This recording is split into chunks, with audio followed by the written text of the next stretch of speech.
Streets was talking, my people. The streets needed a body, and they got it in the form of Derek, homeboy of Kanan and the Stark family. Hey, Miss Washington. Is Derek there? Bananas. Yo, Amber was a dime, yo. Shit. Yo, you got her number? Who?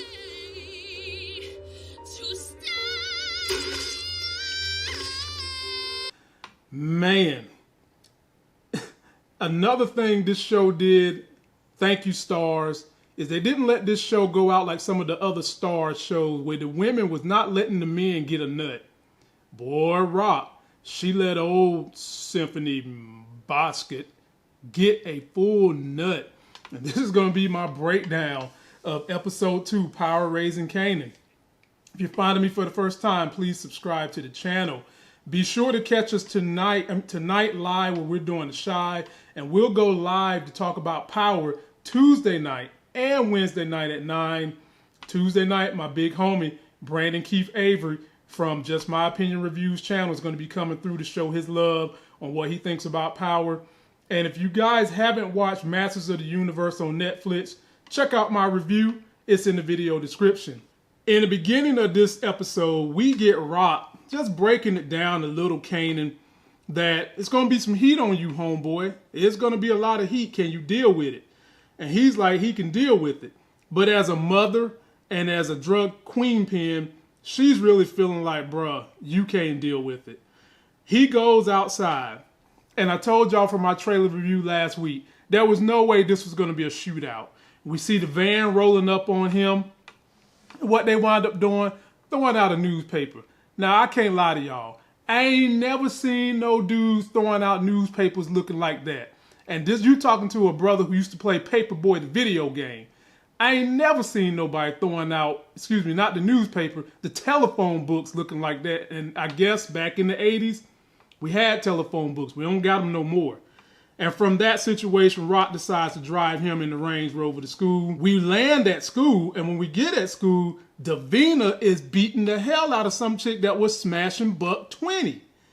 And beating her so bad that they had to call the cops. The cops come in there and separate the chicks.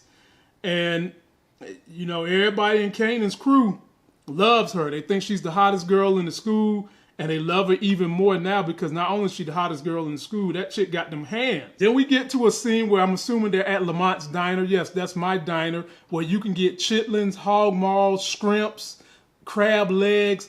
Hell, you can even get chocolate-covered crickets in Lamont's diner. And old hungry-ass Uncle Marvin is in there eating, discussing that he's going to be having a party. And they're talking about they need to find another way to move the money. They got to be washing this money. Then Lulu got somebody he know that's got a store that's able to do it. And Rock was like, hell yeah, we're going to do it your way. We ain't going to do it Marvin's way. But I thought it was interesting how Marvin was promoting that party and the interesting things that's going to happen at that party. Then we see Unique meeting up with Rock. And this is just basically letting her know, look, man, I'm keeping my people off of you. But Buck 20 folks want a body. The streets want a body for Buck 20, and it ain't a whole lot I can do. You need to come up with a body. And so I'm thinking Raquel, Rat, she's smart. She gonna come up with a damn body. I just didn't know what body, and we seen what happens, and we'll get to that in a minute. Then we see old Officer Crooked Letter talking to his new mentee, who's a cop, and we find out that her family come from a line of cops, which when they put that much emphasis on the backstory of someone, you better watch out. This chick is going to be hell on wheels for old Crooked Cop. And he's just basically trying to give her the rundown of what's going on. But I can easily see her tearing down this brother, because when she gets a whiff that he's crooked, she's probably going to want to do her own thing. And I can cool believe she's going to get crooked. And then we see the meetup between Marvin and Symphony Basket. Just basically testing his mentality, testing his toughness, rolling up on him like, you messing with my little sister. Symphony held his own, but I would love to see what happens with Symphony. Now, Symphony is everybody's #1 guest for being Ghost Daddy. And if he really is Ghost Daddy, I think, can y'all confirm my theory that he's going to wind up turning on Rock? That now that he is knee deep into you know what, he's going to have to find a way to claw his way out of that stuff, because when the heat gets put on this family, I think he's going to be sweating too much. Marvin's here because he want to have his party here at this club. And I'm thinking the same thing y'all thinking. This look like Club Truth. But damn, do y'all got any other clubs in the city? Why he got to go to the city, to the club with Snow Bunny? But hell, he's here. And we find out that he got a little thing for the Snow Bunny. And it seems like the Snow Bunny got a little thing for him. You know, she's going to let him do his party, let him sell their drugs here, yada, yada, yada. But she's making him pay for the DJ, which is a small consolation considering what he's trying to do. Then we get a good look at Officer Crooked Cop having a little discussion with my man Unique about betting his money that Unique need to run these streets. And I still believe there is some history between Crooked Cop and Rock.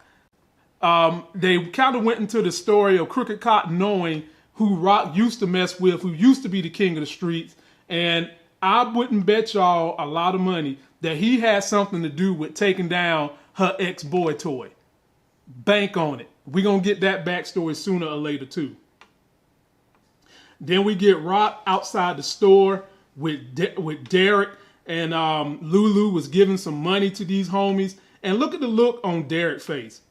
That's when I knew right then that Rock was scoping out these two homies to see which one was going to have to take the fall, so that her boy Kanan ain't going to take the fall. And you might as well get the one who looked the goofiest out the group. They done took my man down. And then we see Uncle Marvin riding by the house where they've got all they stash. And this is going to be Kanan's new job. This is going to be how Kanan earns his keep in the family, by staying here, staying his ass put, staying locked down, and just chilling. Then we get to the scene where Lulu and Rock are at the business of the people that they trying to make a deal with, and Homeboy's trying to hard play. Homeboy, obviously, remember folks, this is set back in a day where women wasn't supposed to be bosses like this. He's not even addressing Rock. He's addressing Lulu, as if Rock or a woman can't be a boss. And they get the deal done, but this dummy actually think he's going to get a percentage of what they putting out on the street. And she basically told his ass, you can take it or leave it. And what did you think he was going to say? He took it. He took it. And I do like how Lulu let him know that she the head of this organization. So you need to basically show her some damn respect. We get a scene where Jukebox is out on them streets, hustling in true New York fashion, trying to get some money together so she can get in this studio. And they later on reveal that this chick really got some good golden pipes. Then we get her in the store trying to get an outfit.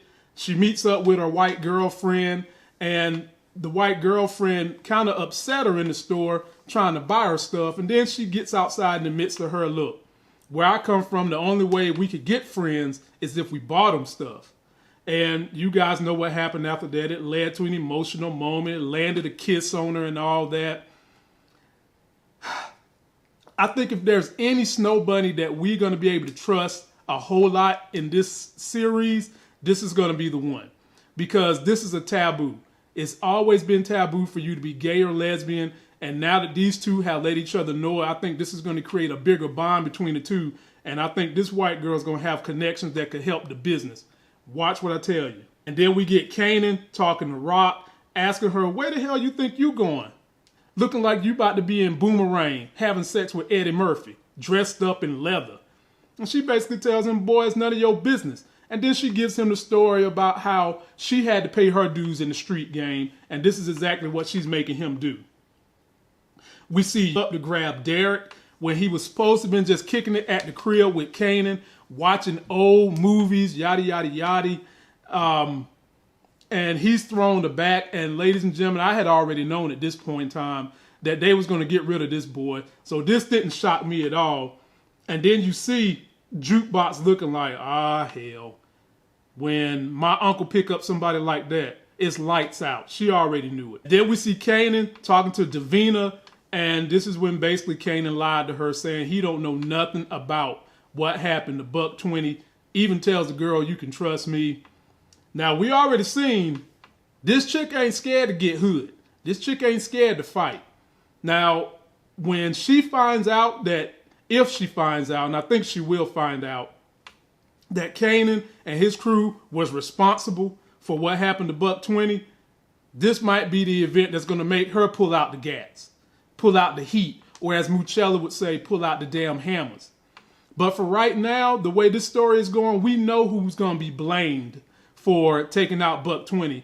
But I just wonder if the police is going to let that go, which Crooked Cop basically said that would work because he needs a body, but they don't need no more killing. And how is it going to play with Kanan and his emotions? Lulu done took old boy to the club, and he done got him a stripper who do a little something something on the side. And before he lets homeboy get taken out, he lets her give him some of them wet stripper draws. And man, did he play the hell out of a high schooler getting grown woman draw. Look at the look on his face. Boy, it's ugly and beautiful all at the same time, because we all young men was teenagers and we know what it felt like when we got a piece of some good experience, you know what.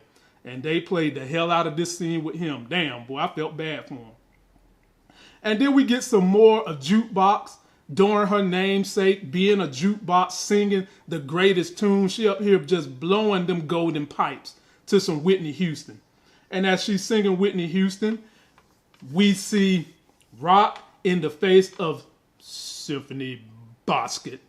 And, you know, he's treating her like a real gentleman. He ain't even trying to get the draws. But damn it, that's what she came for. Them draws is hotter than the Sierra Desert and wetter than the Oasis, and she trying to give it all up. They cut to a scene where Marvin defended the honor of Snow Bunny at the club, and she actually gave him a kiss after he was beating up these dudes trying to disrespect her. I wonder what her role is going to be, because she basically about to be in the family now. We get Kanan calling Derek's mama, and while he's talking to the mama, I'm assuming he's knowing that something ain't going right. Something is awry. And what was awry? My man pissing on the side of the wall. Lulu pulls out the gun, and homeboy's just talking about the time of his life he's just had. He done got them draws from a grown woman, and he don't know what to do. Look at that as Lulu giving him a last supper, a last dance. And then he pulls out the gun, shoots him right in the face, gets in the car, and we see a deviant side of Lulu. Lulu has shown that he could be a big sweetheart. He's shown that he can be a mercenary, and he's shown that he's a good follower. He's a good right-hand man, and right here we're seeing his alter ego when he needs it to show up. He calls Rock, and Rock done put it on Symphony Basket so great that his ass done went and got her some water, cooling her down. And again, stars, thank you for finally letting the show have a woman that lets the brother get a nut. And they finished this episode off with Kanan in the bed, knowing that the family probably done took out my homeboy. They had to give up a body to replace, so that I wouldn't be replaced by him. And we'll see where this thing goes. Ladies and gentlemen, that's going to do it for this video. Don't forget to like the video, comment, subscribe. If you ever want to join me on Friends Friday, you're trying to grow your YouTube, you're trying to grow your Instagram, just hit me up on my Instagram, DM me, and I'll try to get you on the show Friday night when we bring friends to discuss shows and everything we cover. Let me know what you guys think is going to happen in this coming episode, and check out my trailer review, which I will drop tomorrow. Until that next Sex is Hell video, I'll see you.